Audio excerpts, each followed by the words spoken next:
Thus have I heard on one occasion the Blessed One was living in Sawati, Jeta's grove, Anathanpindika's park. Then the carpenter Panjakanga went to the venerable Udayan. After paying homage to him, he sat down at one side and asked a question. Panjakanga was the carpenter for that monastery, and he was there building all the time, so he got to listen to many Dhamma talks that the Buddha gave. So he was quite knowledgeable in Dhamma. Venerable Sir, how many kinds of feeling have been stated by the Blessed One?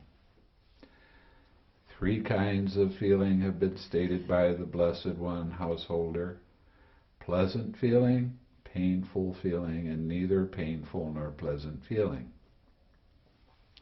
These 3 kinds of feeling have been stated by the Blessed One. Not 3 kinds of feeling have been stated by the Blessed One, Venerable Udayan. 2 kinds of feeling have been stated by the Blessed One: pleasant feeling and painful feeling. This neither painful nor pleasant feeling has been stated by the Blessed One as peaceful and sublime kind of pleasure. A second time and a third time the Venerable Udayan stated his position. A second time and a third time the carpenter Panchakanga stated his. But the Venerable Udayan could not convince the carpenter Panchakanga, nor could the carpenter Panchakanga convince the Venerable Udayan. The Venerable Ananda heard their conversation. Then he went to the Blessed One. After paying homage to him, he sat down at one side and reported to the Blessed One the entire conversation between the Venerable Udayan and the carpenter Panchakanga. When he had finished, the Blessed One told the Venerable Ananda, "Ananda, it was actually a true presentation that the carpenter Panchakanga would not accept from Udayan, and it was actually a true presentation that Udayan would not accept from Panchakanga. I have stated 2 kinds of feeling in one presentation. I have stated 3 kinds of feeling in one presentation. I have stated 5 kinds of feeling in one presentation. 5 kinds of feeling.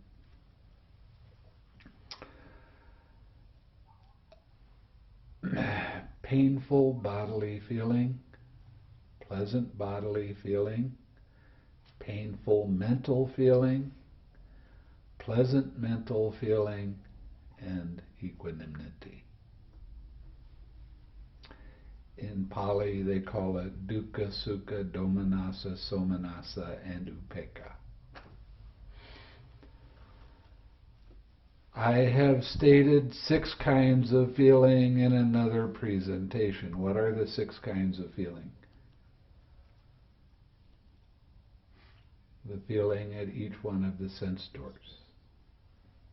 Okay, you have 6 sense doors. You have eyes, ears, nose, tongue, body, and mind. I have stated 18 kinds of feeling in another presentation. What are the 18 kinds of feeling? 3 times 6. 3 times 6. Pleasant, unpleasant, neutral, at each one of the sense doors. I have stated 36 kinds of feeling in another presentation.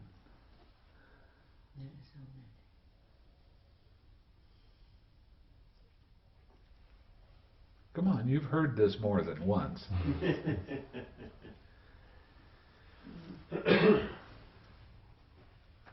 Oh, external and internal? No. I'm 72. Well, we don't go to 72 with this sutta. What we do is go to 108. 8. But the 36 kinds of feeling have to do with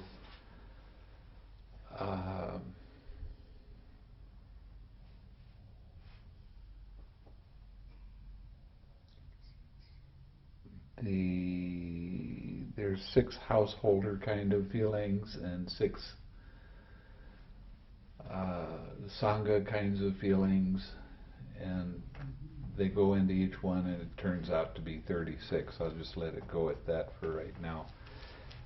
And then when there's 108 kinds of feelings, it's those 36 feelings times 3, which is past, present, and future. That is how the Dhamma has been shown by me in different presentations.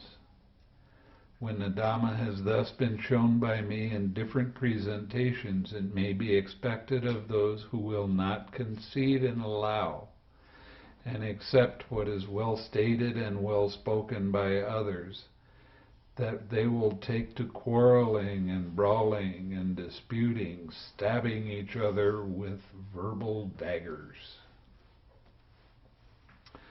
But it may be expected of those who concede, allow, and accept what is well stated and well spoken by others, that they will live in concord with mutual appreciation, without disputing, blending like milk and water, viewing each other with kindly eyes. Ananda, there are these 5 chords of sensual pleasure. What are the 5? Forms cognizable by the eye that are wished for, desired, agreeable, and likable, connected with sensual desire and inviting lust. Sounds cognizable by the ear that are wished for, desired, agreeable, and likable, connected with sensual desire and inviting lust. Odors cognizable by the nose that are wished for, desired, agreeable, and likable, connected with sensual desire and inviting lust. Flavors cognizable by the tongue that are wished for, desired, agreeable, and likable, connected with sensual desire and inviting lust.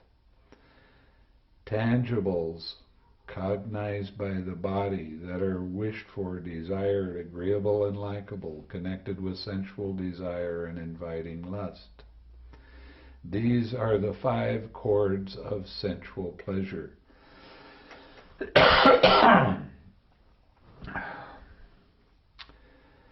These 5 chords of sensual pleasure is where craving really gets strong.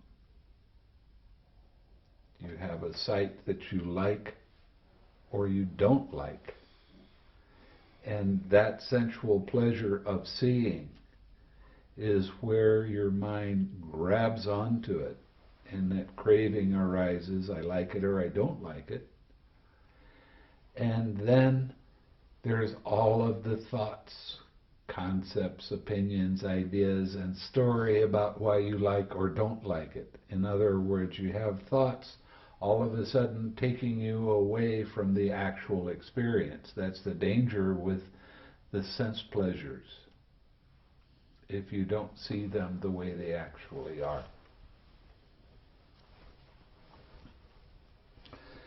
You go out into the desert, especially in the springtime, and you see beautiful flowers. And what's the first thing you do when you see that beautiful flower? You stop and you look at it, and then you start thinking about it.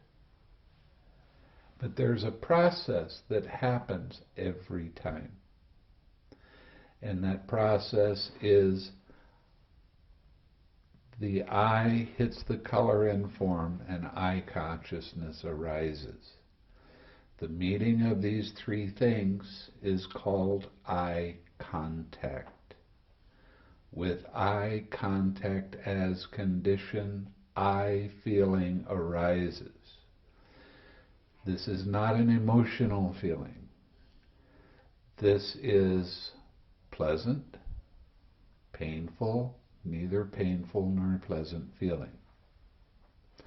With eye feeling as condition, eye craving arises.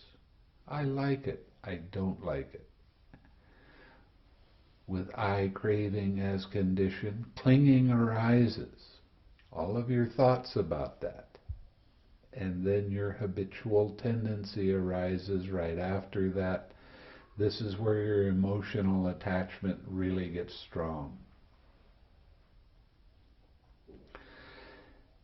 So, your eye hits that color and form, feeling arises, I like it. Then tightness happens in your mind. And right after that, you start thinking about what you're seeing. Oh, this is really beautiful. I love this color. I love this little flower. It's so nice. I remember when I saw one last year. Boy, it wasn't as good as this. And then your mind just starts popping around thinking about other things, and you're not even looking at the flower anymore because you're so caught up in thinking. And your habitual tendency of thinking. So this is a form of suffering. When you begin to understand what the meditation is about, when you look at something, you look at it completely without the distraction of the craving arise, because you see that feeling come up and you relax right then. Now you're with that flower without any distractions. And because the clinging doesn't arise, the habitual tendency doesn't arise. Because the habitual tendency doesn't arise, the birth of action doesn't arise. Because the birth of action doesn't arise, sorrow, lamentation, pain, grief, and despair don't arise. So there's no suffering. There's no thing pulling you away, because if you allow the craving and clinging to come up, all of a sudden you're thinking about this, and then you think about that, and you think about that, and you think about this, and you think about that, and you don't even know you have a body anymore, because your mind is so caught up in these kind of distractions. And this is a major cause of suffering. So the sensual pleasures, they do lead to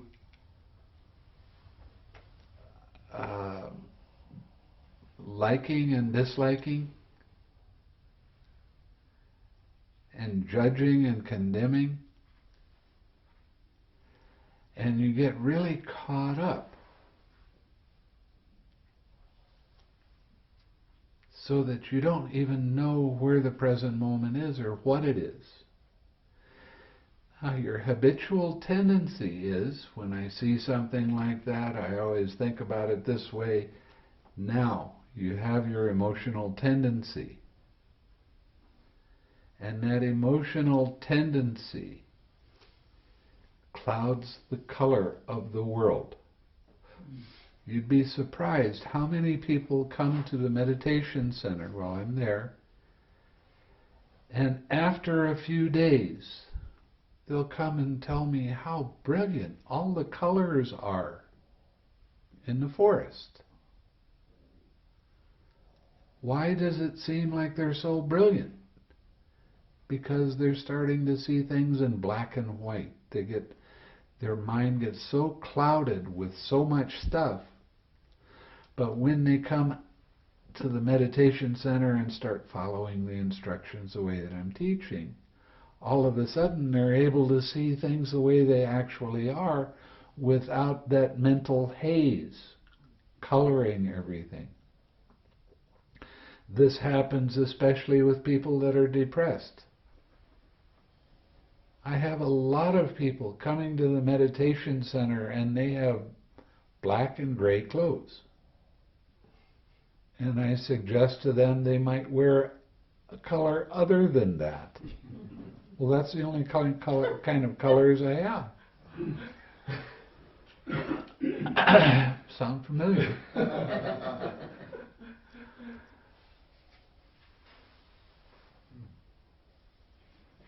But that's the way they see the world. Everything is black and gray. And once your mind starts letting go of some of its attachments and ways of looking at things, all of a sudden you're starting to see colors.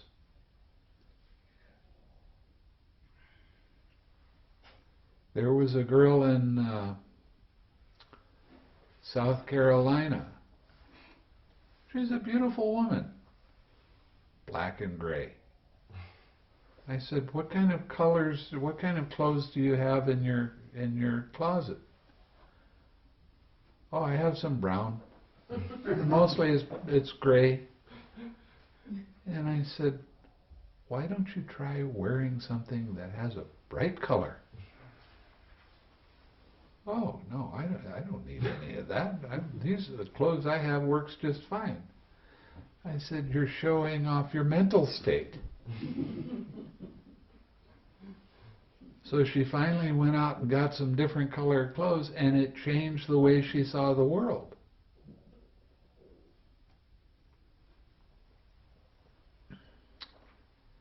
She was one of these people that she read 5 newspapers a day. No wonder she was depressed. So I told her to stop reading the newspaper. Oh, how am I going to know what's happening if I don't read the newspaper? So? You don't know what's happening. So what?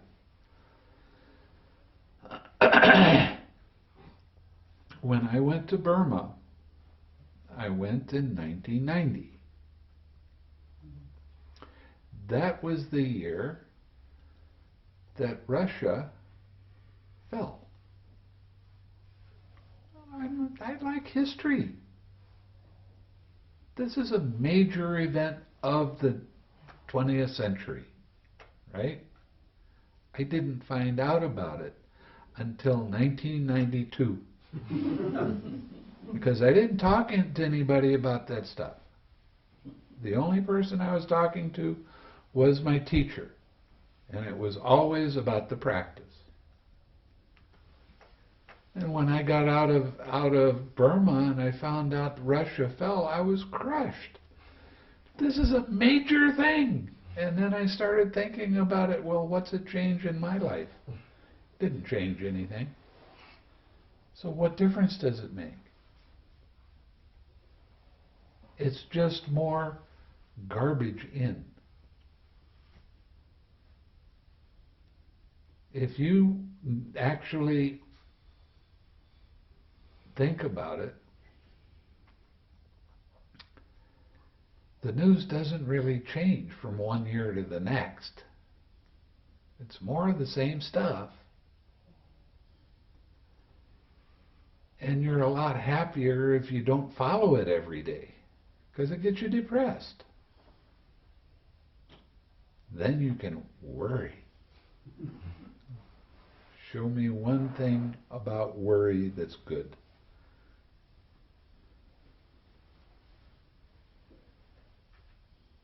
It's just another thing to take your mind away. So these kind of sensual pleasures really cause a lot of suffering. These 5 chords of sensual pleasure, these are the 5 chords of sensual pleasure. Now the pleasure and joy that arise dependent on these 5 chords of sensual pleasure are called sensual pleasure. Should anyone say that this is the utmost pleasure and joy that beings experience, I would not concede that to him. Why is that? Because there's another kind of pleasure, loftier and more sublime than that pleasure. What is that other kind of pleasure? Here, Ananda, quite secluded from sensual pleasures, secluded from unwholesome states. A monk enters upon and abides in the first jhana, which is accompanied by thinking and examining thought with joy and happiness born of seclusion. This is that other kind of pleasure, loftier and more sublime than the previous pleasure.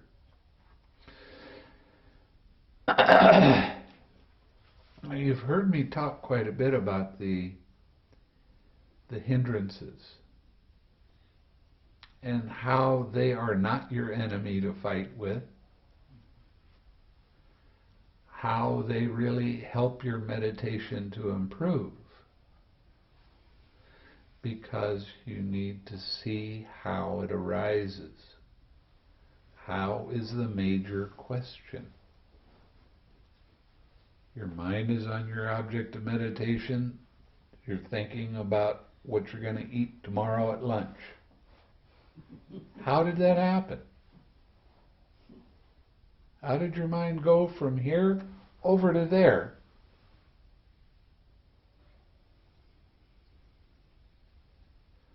When you start looking at everything that arises as part of a process, then you won't take it personally. You don't ask these kind of thoughts and feelings and sensations to arise. You don't sit in meditation and say, well, my back hasn't hurt for a long time, it might as well start hurting now. Or, I might as well start thinking about something that happened 5 years ago that I didn't like. These kind of things just pop up into your mind. What you do with what arises in the present moment dictates what happens in the future. If you resist the truth of the present moment, if you try to change the truth of the present moment, if you fight with the truth of the present moment, if you try to squish it and stop the present moment from being what it truly is, that is the cause of suffering.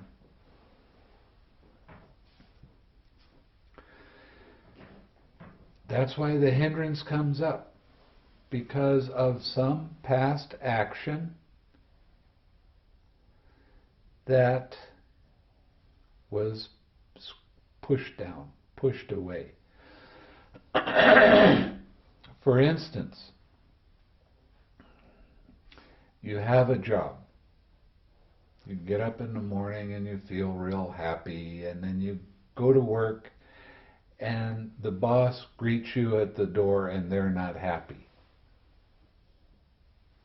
And they're giving you their anger because of something that happened. What do you generally do? You take their anger, you make it your anger, and then you throw it back at them. And one of the things that happens a lot in relationships is people will start talking at each other at the same time. Okay? If I'm talking, I don't hear what you're saying because I hear what I'm saying. And you are talking and you don't hear what I'm saying, you're hearing what you say. And then you get mad and you get in fights and all of this kind of stuff, and then you go away. What do you think about? What they said? What I said? What I should have said? I'm right and they're wrong. And then, just like it's on a tape deck, just like you recorded it, same words, same order, it all plays over again.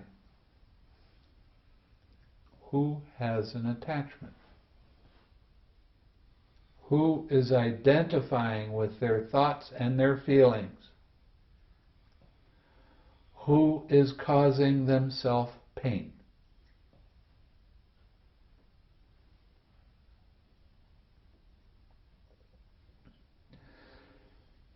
So, if somebody is coming at you with dislike, dissatisfaction, aversion, anger, whatever it happens to be, if you take their feeling as your feeling, now you have made yourself angry.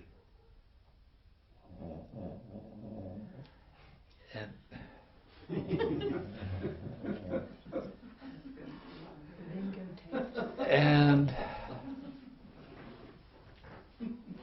that is the start of you causing yourself pain. And then you don't really listen to what that other person says, because you start talking at the same time. So you know what you said. You don't really know what they said. And then the emotions get really high, and sometimes it goes into physical action, throwing things and hitting each other and all of that kind of stuff.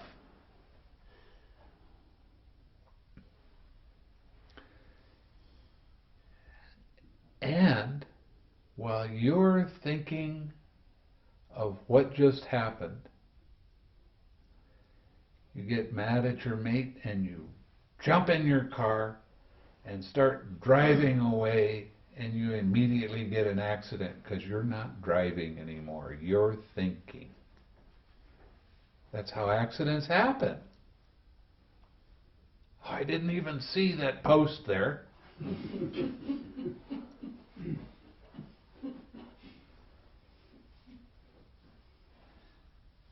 Why? Because you were thinking, you weren't paying attention to what you were doing while you were doing it.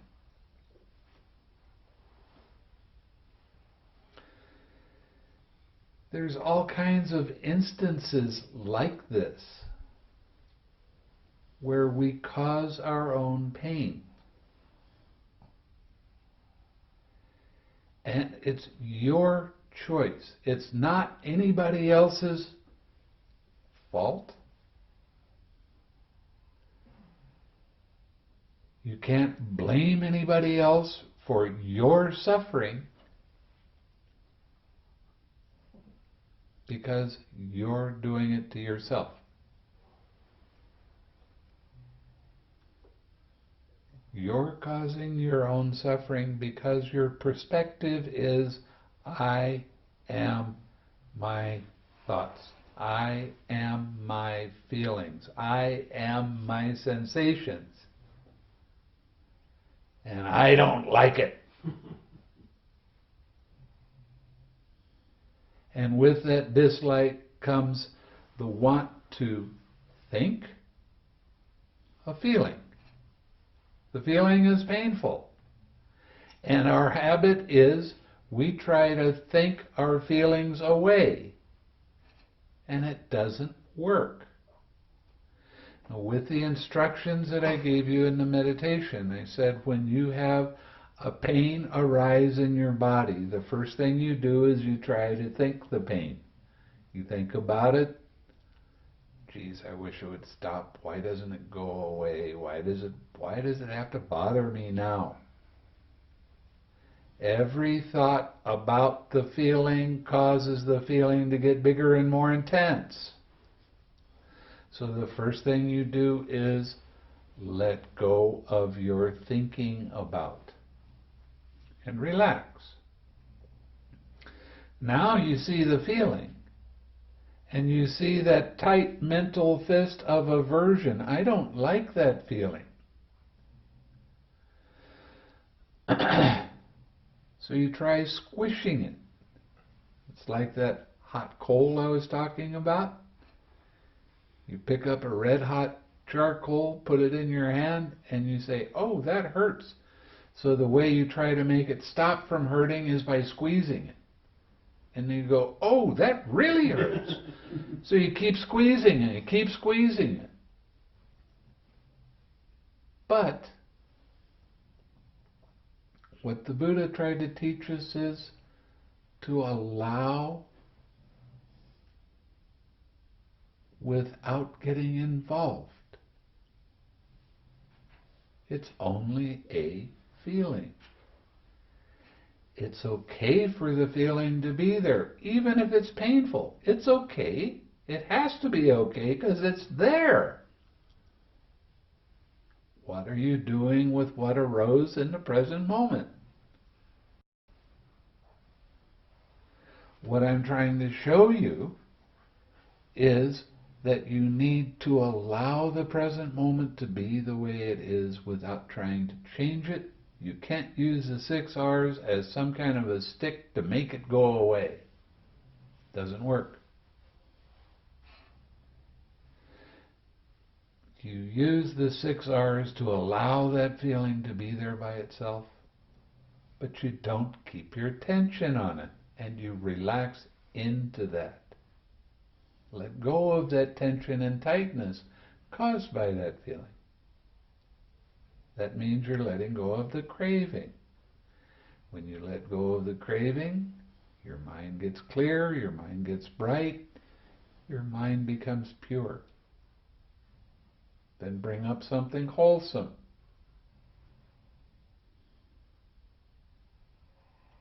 Smile.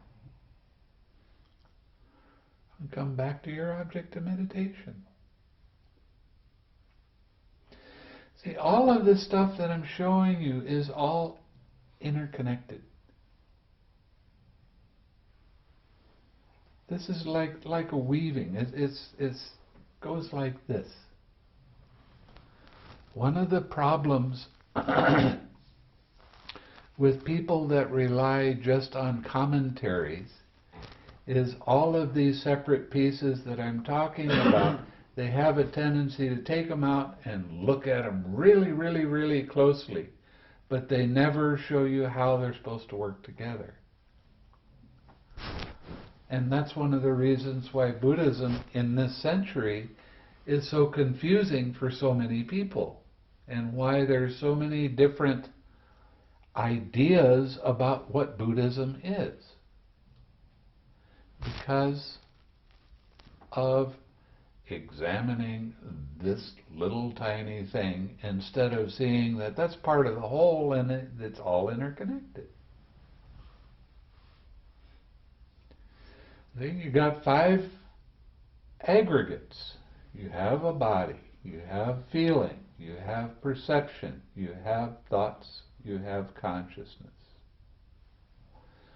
When a painful feeling arises, first thing we try to do is think that feeling. But the more you think it, the bigger and more intense it becomes. And it can take a little tiny problem and turn it into the biggest mountain you've ever seen. There's no solution for this problem. You can't go over this problem, you can't go around this problem, you can't go underneath this problem. It's just such a big thing in your mind. But what happens when you laugh? All of a sudden, this huge problem that has no solution at all, and it's an emergency. After you laugh, you see it for what it actually is, and it's just this little tiny bump in the road. But in your mind, you had it built up because you're identifying with the problem and you're trying to solve this painful feeling by your thinking about and your habitual tendency. When this kind of feeling arises, I always do that.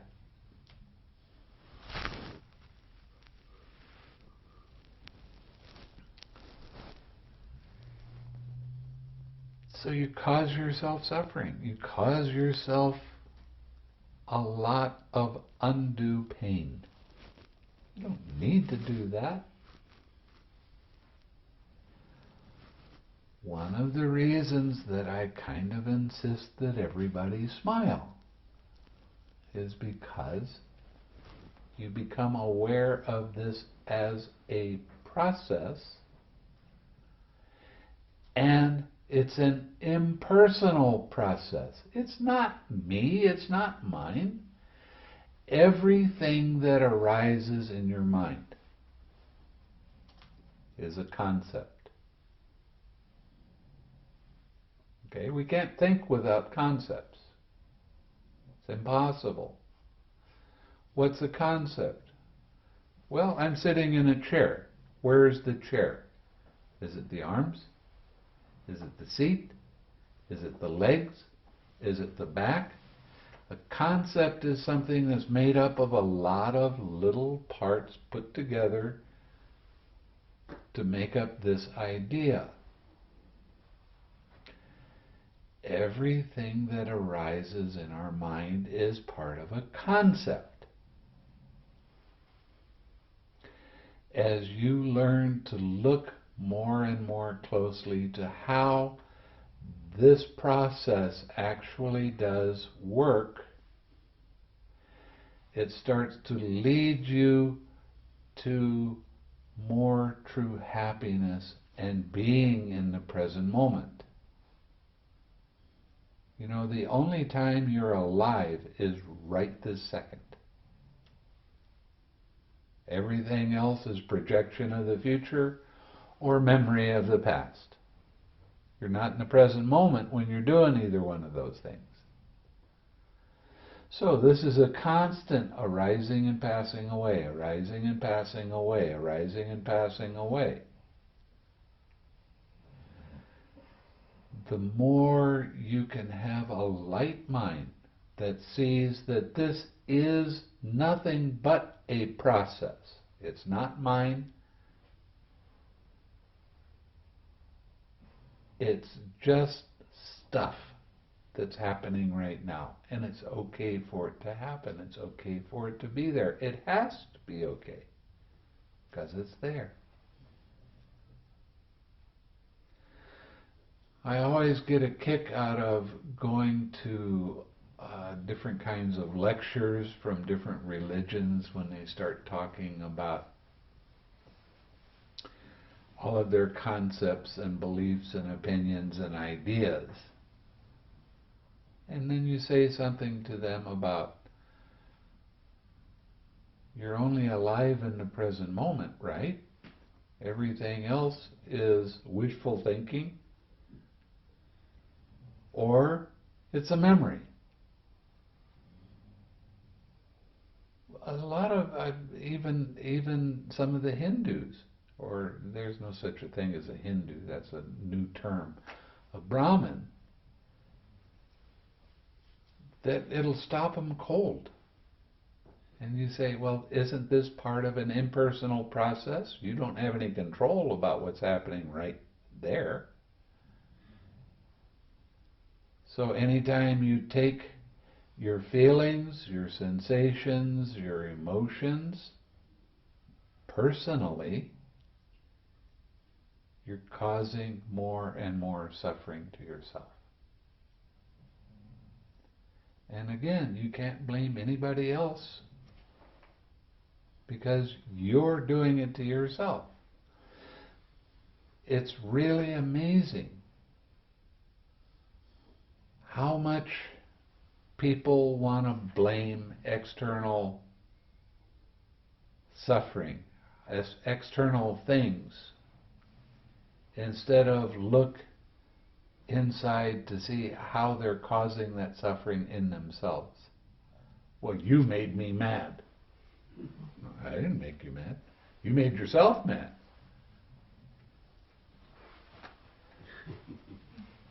Right?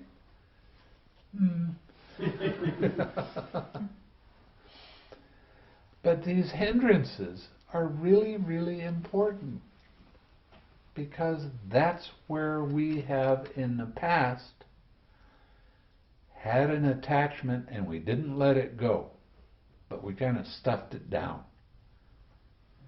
I was mad at you last week, but I'll forget about it now.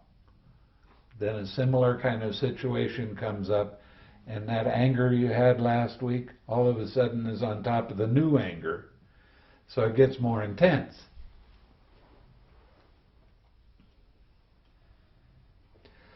But you cause yourself more and more suffering, more and more pain. Now, when I was talking about a relationship, it doesn't matter whether it's with a boss or a friend or a mate, whatever it happens to be.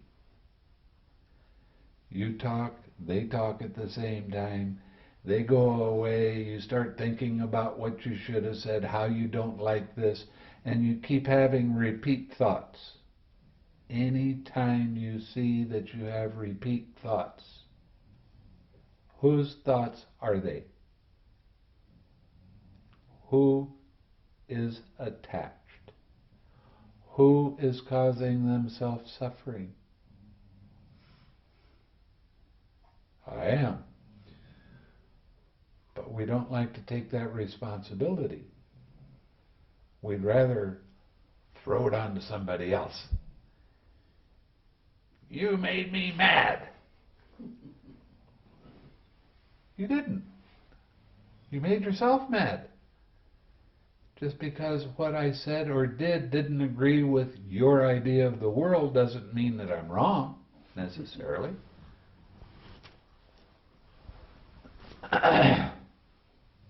But look at how much pain you cause yourself. And then eventually you kind of forget about it. And you get off of work and you say, everybody leave me alone, I've had a bad day. And you go and do whatever to try to distract yourself away from that attachment that you didn't like. And then you go to sleep at night and you don't sleep very well. You toss and turn, you wake up very often. You have these thoughts coming in your mind and you can't get good solid sleep. So you wake up the next day drowsy, feeling bad. And you go to work and somebody, because you're not feeling as good as you could, you say, don't mess with me today. I just don't feel good. Sound familiar?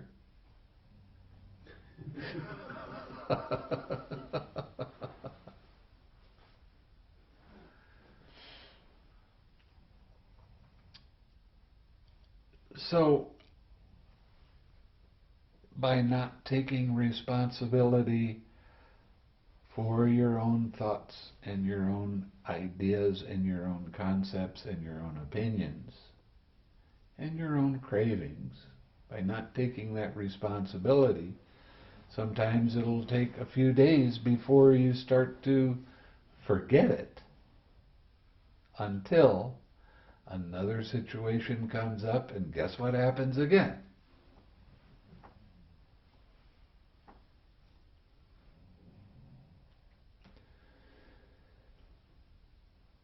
That hindrance is there because it was pushed down. Now, we've been doing this for lifetimes. We've been doing this for a long time. And that is part of the cause of our tendencies. The way that we start to learn is very important. You start to learn to have an uplifted mind. You start to learn that, oh, this is what craving is, and look at how much pain I have when I have it, and how much pain I cause myself. So you start letting it go. Now, when you're sitting in meditation, You have distraction. That's a hindrance. It pulls you away from what you want to be doing in the present moment, which means staying with your object of meditation. So, you let it be,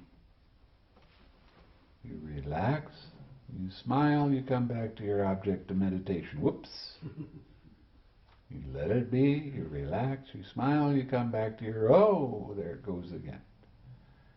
It doesn't matter how many times your mind gets distracted by a hindrance. What matters is what you do with that hindrance when it arises. You can't ignore it, because if you ignore it, then there's more suffering. There's more pain. There's more dissatisfaction in your life. So, when you start to learn to use the 6 R's, not only with sitting or meditating, but all of the time, you start letting go of sadness. You start letting go of your habitual tendency of always thinking this.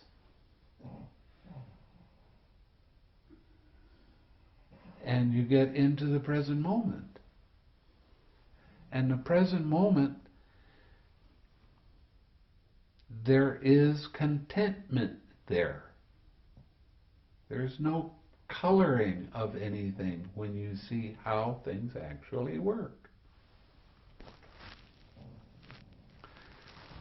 And the world starts to be kind of a fun place instead of kind of a nasty place.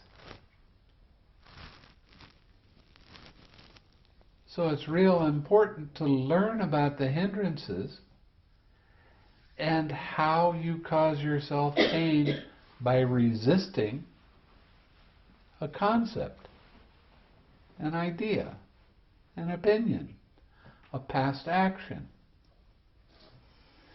The more you can see that for what it is, and let it be, and relax, and smile, and come back to your object of meditation. Sometimes your object of meditation is just smiling.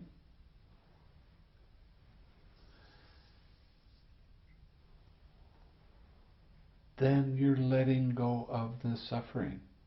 That is the third noble truth, the cessation of suffering. Your mind is clear. Your mind's in the present moment. It's not clouded by some past thing.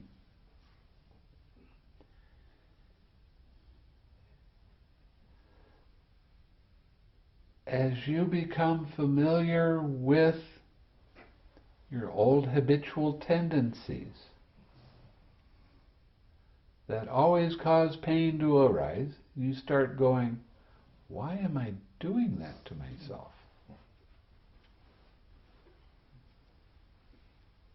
Then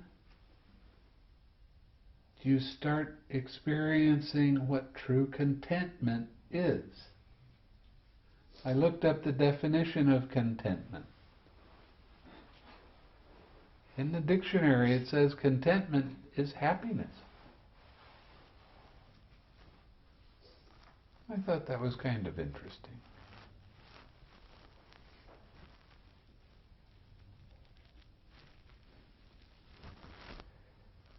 The whole point of the meditation is to learn how your mind gets distracted. How, not why. We don't care about why. What do you do with that in the present moment? Do you always act with this distraction in the same way that you always act and suffer with it, or not? And it's your choice.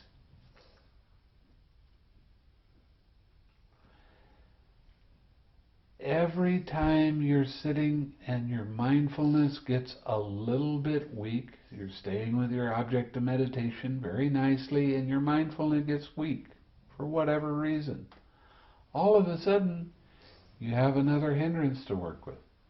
another distraction. Your mind gets pulled away from that. The whole point of the meditation is to learn from those past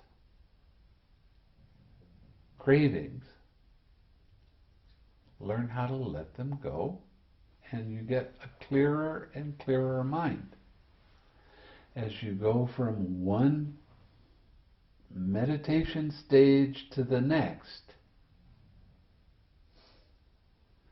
you have a more and more clear idea of hindrances when they arise, and this affects not only while you're sitting in meditation, but it affects you out there. It affects you in life. Because hindrances don't only come up while you're sitting. They come up all the time out there. Somebody said that and I don't like it. Somebody did that and I don't like it. What do you think that is? It's a hindrance. It's an attachment.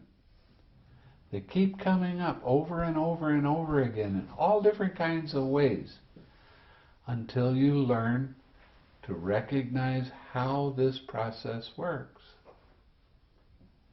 And the process is the same for everybody. It's exactly the same for everybody. That's one of the brilliant things that the Buddha came up with.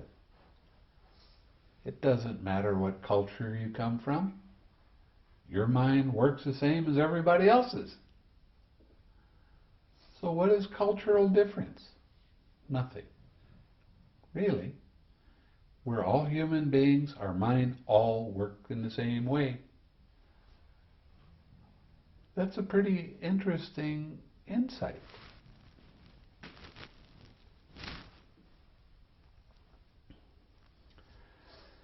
So every time you learn to let go of a hindrance, your mind gets a little bit more clear, a little bit brighter, and your understanding of this process becomes deeper. This is how you go from the first jhana to the second jhana. Mm-hmm. It is a level of understanding.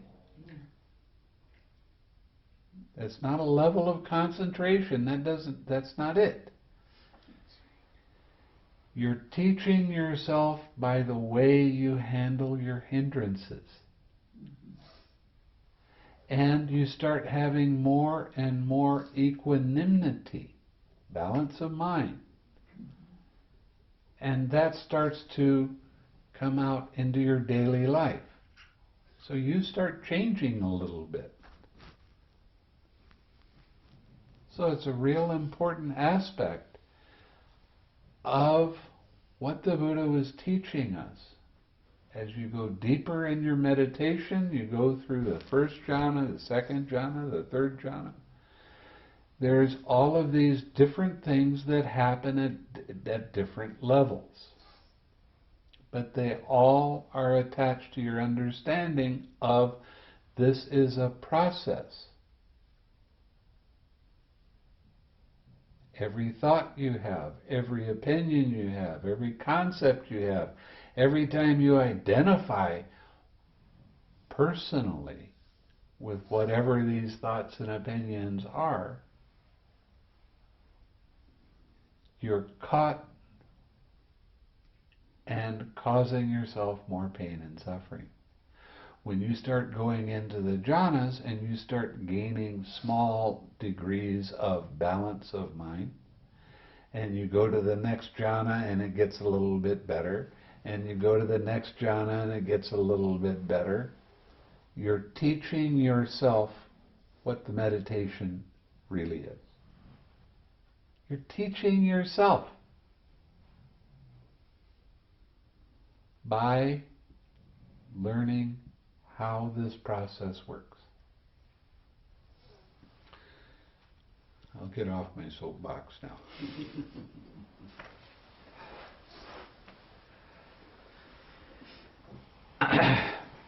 Okay, when we're talking about what's happening in the first jhana, we still have thinking and examining thought.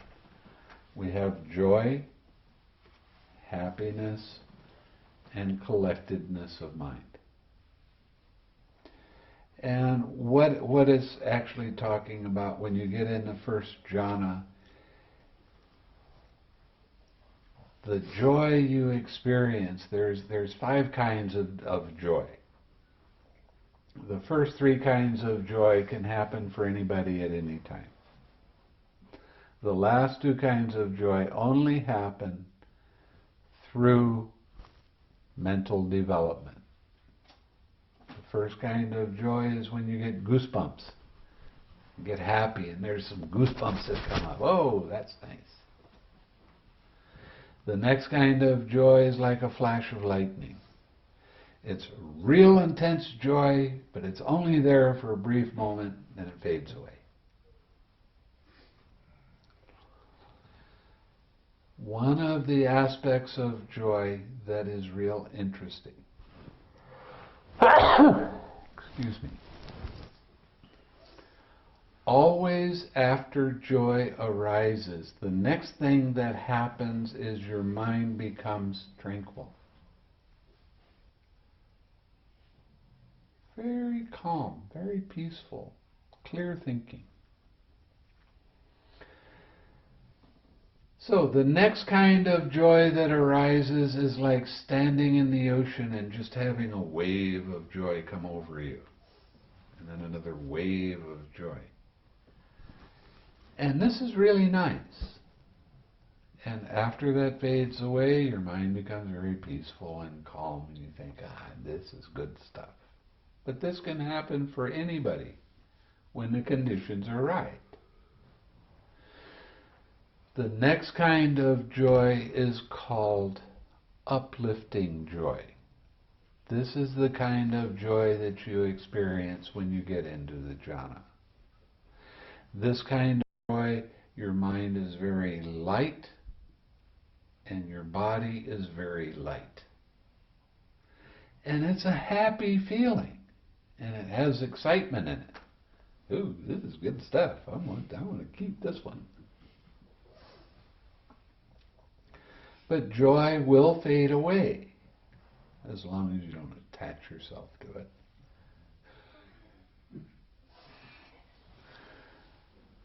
And when the joy fades away, you feel very peaceful and calm. You have that tranquility. And you feel very comfortable in your mind and in your body. This comfortable feeling is what the Buddha called happiness. And your mind stays on your object of meditation very nicely. But because you have thinking and examining thought, this jhana is not very strong. And a thought can come and you'll be able to catch it fairly quick, but it'll still kind of knock you off just a bit. But you can 6R that, come back very, very easily. The last kind of joy is called all-pervading joy. Every cell in your body goes whoopee. This kind of joy is the enlightenment factor of joy. It doesn't have as much excitement in it. It's not quite so as intense. But there's certain things that'll happen when you get into this kind of joy, or can happen. One thing is you'll be sitting with your eyes closed and you get into this joy and all of a sudden your eyes open up. And you go, wow, that was weird. So you close your eyes open up. Wow, why is this happening? Close your eyes open up. If you want to stay open, okay, I don't care. I'm going back to my object of meditation. A lot of Buddha images are portrayed with the Buddha with the eyes halfway open. The artist is telling you that that's what his experience is. A lot of Buddha images have that little tiny smile on their face. The artist is saying that they're experiencing joy.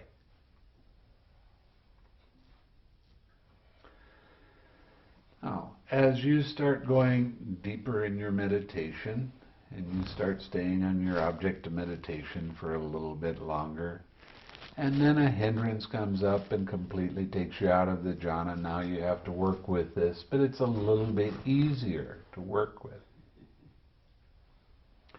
You don't stay as attached to it. You start noticing this is part of a process. And eventually you let go of that hindrance, feeling of relief. The joy that arises is much stronger. You really feel light. And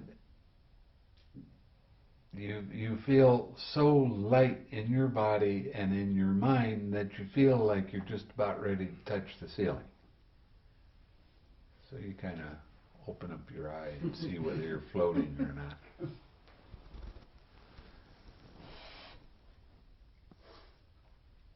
When that fades away, the tranquility and the comfort you feel in your mind and in your body is quite a bit stronger.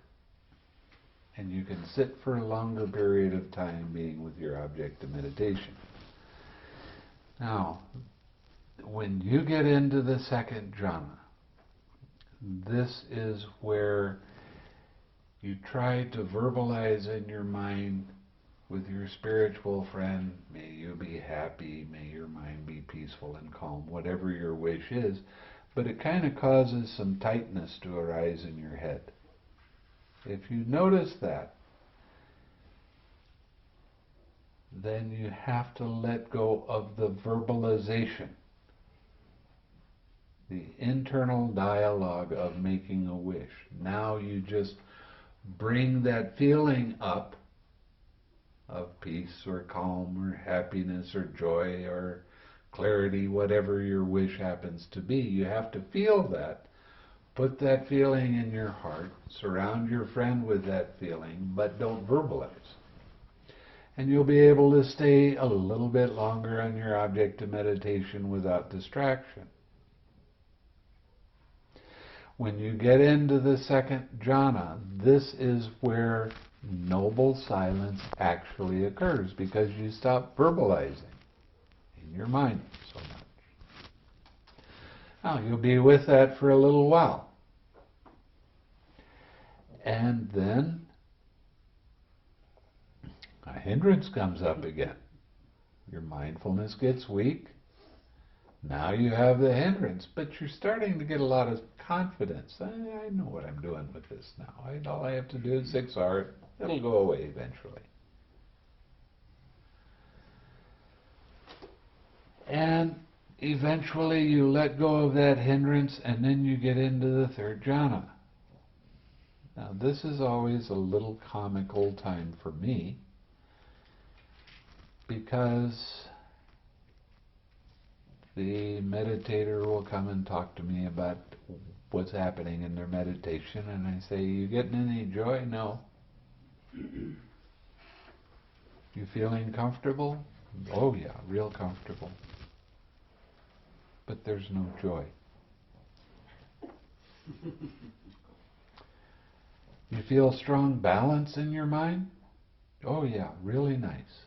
Strong balance. Mindfulness good and sharp? Oh yeah, very good. But there's no joy.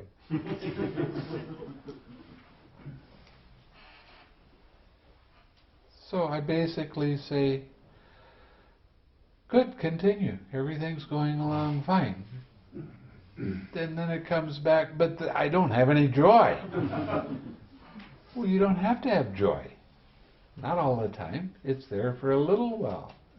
Your mind is getting more and more subtle and stronger mindfulness, and the joy is too coarse a feeling for you now. But you feel real comfortable in your mind and your body. Feel very good.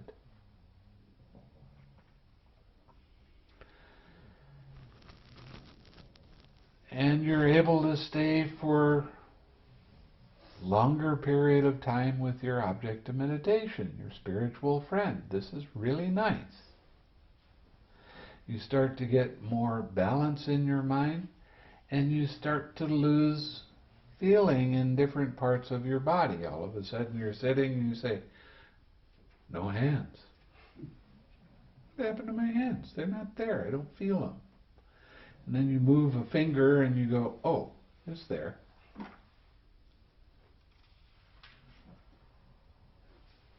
No shoulder, no knee, no back. As you go deeper into the third jhana, the different parts of your body, it's not that they disappear, it's just that they become more subtle. And as you let go of tension and tightness in your mind, you let go of tension and tightness in your body, and that's what you're feeling.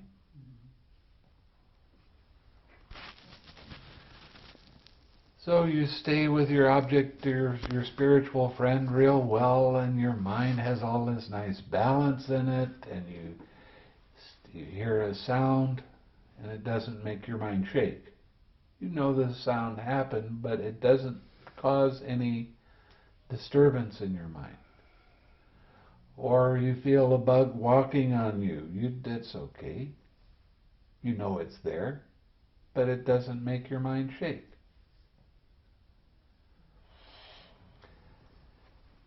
Then eventually your mindfulness gets weak, and then you have another hindrance. Now you're pretty familiar with the hindrances, and it doesn't really bother you so much. It's pretty easy to 6R and let them go. And then one of the things that you'll go into what is called the fourth jhana, and you lose feeling in your body pretty much all the way.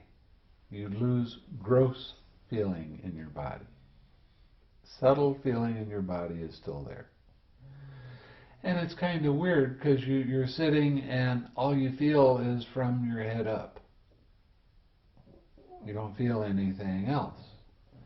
And the feeling of loving kindness that was here, all of a sudden it comes up into your head. Because you don't feel your body anymore unless there's contact. If I come up and touch you, you would feel that. But your equanimity is very strong at this stage. Very nice. This is where I start changing your meditation a little bit, and you start working with other types of people, family members, neutral persons, enemies, things like that.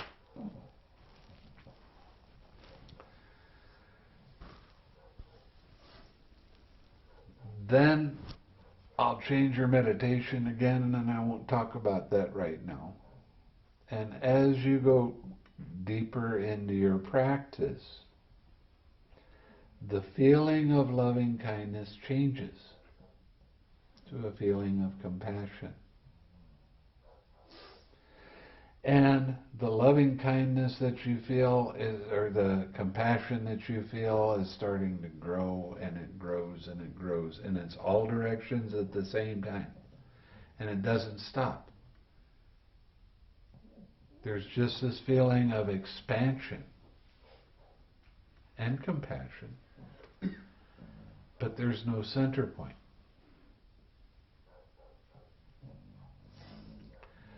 As you continue on, your mindfulness will get weak for whatever reason, and all of a sudden you have another hindrance, but now you're pretty familiar with it.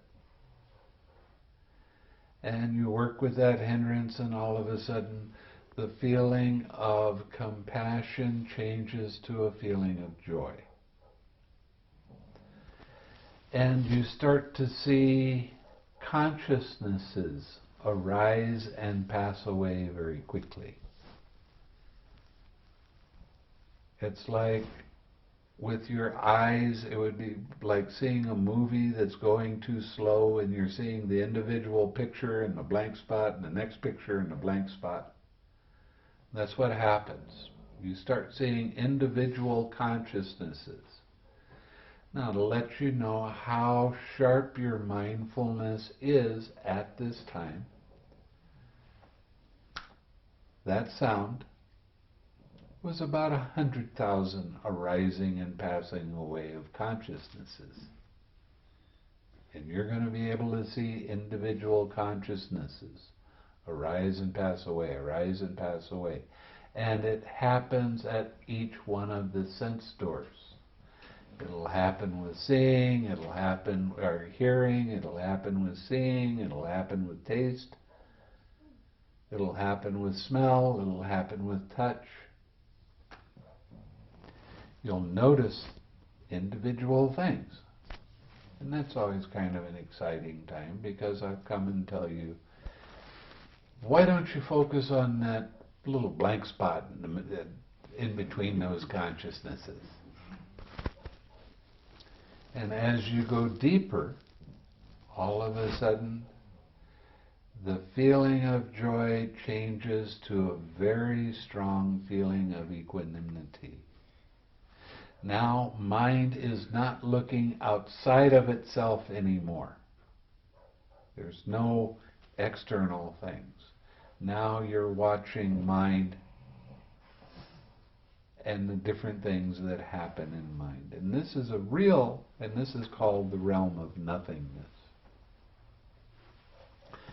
This is a real interesting time. This is probably one of the most interesting states to experience. And there's nothing.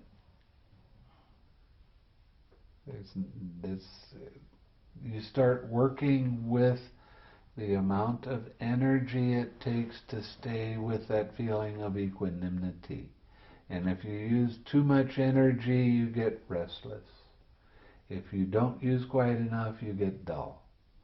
So you're having to learn how to adjust the energy continually. And you start seeing that everything that arises passes away. Now this happens especially in the realm of infinite consciousness.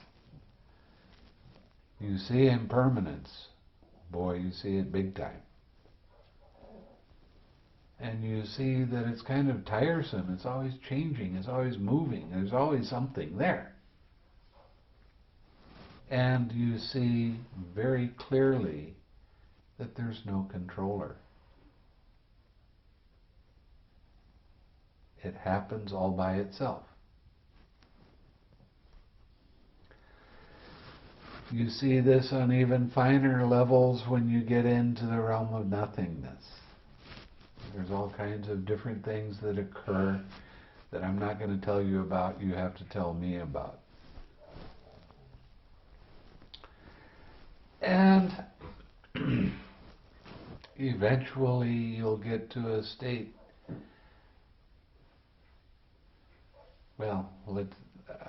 your mindfulness becomes weak, and now you have to work with your hindrances again. But they're getting real subtle.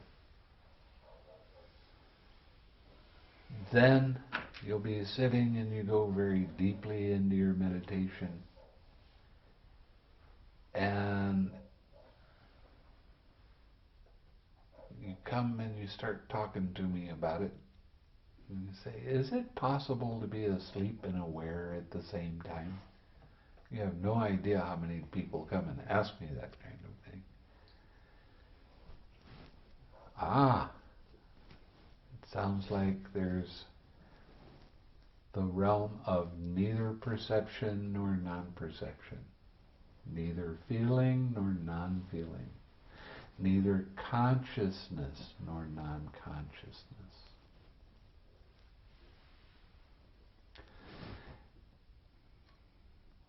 when you go into this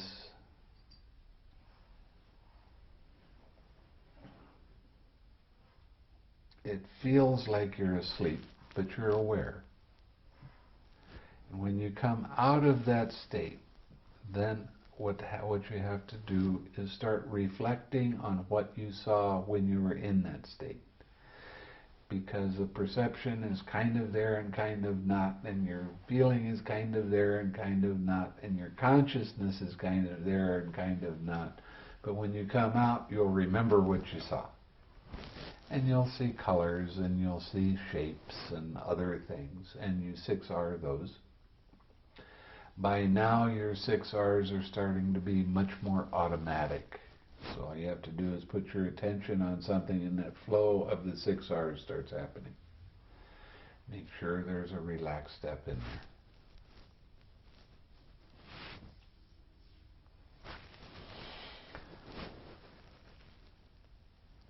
When you sit and you get used to this, then it doesn't seem like you're asleep so much, but you become more familiar with the subtleness of perception and feeling and consciousness.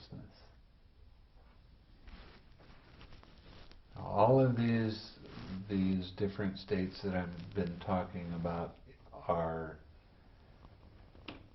from infinite space, infinite consciousness, nothingness, neither perception or non-perception, are called immaterial jhanas, immaterial states. These are all different aspects of the fourth jhana. They're more subtle than the actual fourth jhana. Eventually, you'll get to a place where everything stops. There is no more perception, there is no more feeling, there is no more consciousness. Stops. Just like taking a light, turning it off. Nothing there. You'll be that way for a period of time. 3 minutes, 5 minutes, 10 minutes, something like that. When you come out, you will see the links of dependent origination arise and pass away. And you will understand this is what dependent, or this thing we call living is. It's just this process of dependent origination. As you let go of all of the links of dependent origination, you're letting go of all conditioned things. When you let go of all conditioned things, then the unconditioned arises. That is Nibbana. And you'll be in that for a period of time, and when you come out, you come running over to me and tell me how great it is, and what I'll tell you to do is, oh good, go sit. Because you will be happy. I mean, you finally got this thing called life. You finally figure it out. You've seen it. You realized it. You know for a fact that's the way it works.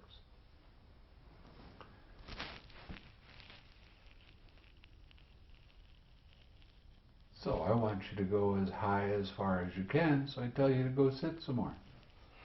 But it's real hard to sit. I'll say that for you. So the whole thing with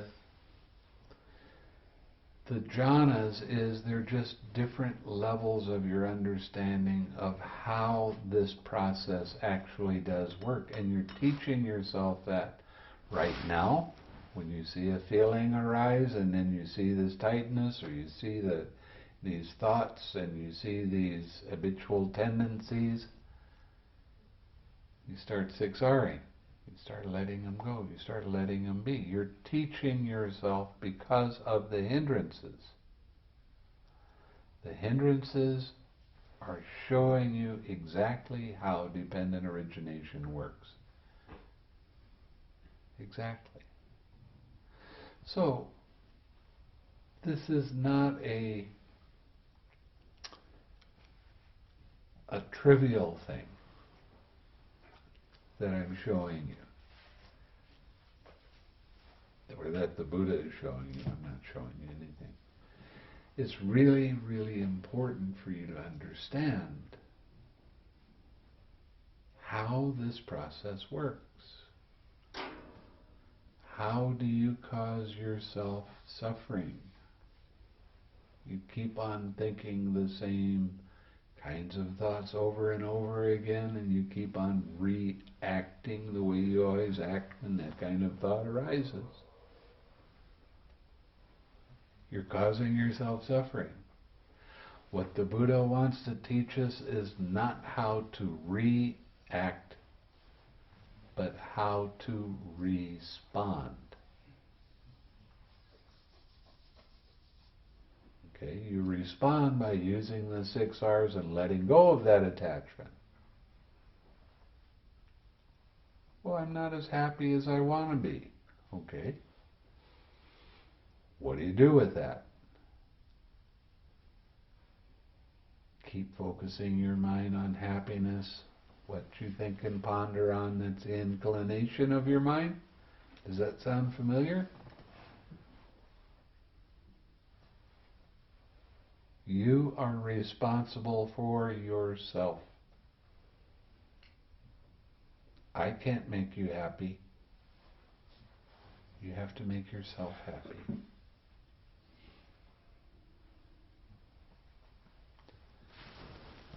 Okay, so, does anybody have any questions? Yeah.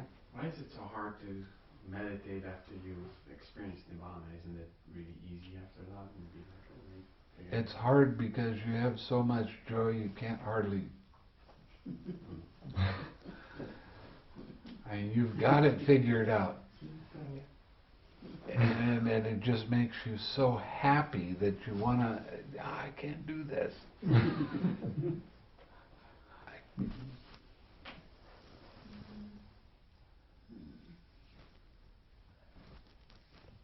That's the big oh wow. That's the one we're working for. The joy in infinite consciousness, is that the fifth kind? Is that? Yes. Yeah. And the joy of Nibbana It's different. Okay.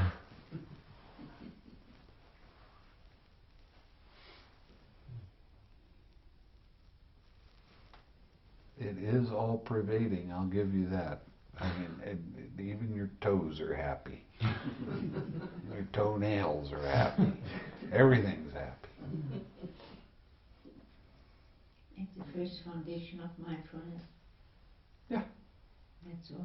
If you stick to that, Well, it's a great deal. yeah.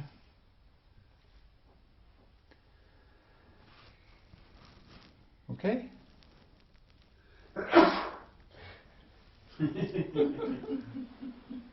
Okay.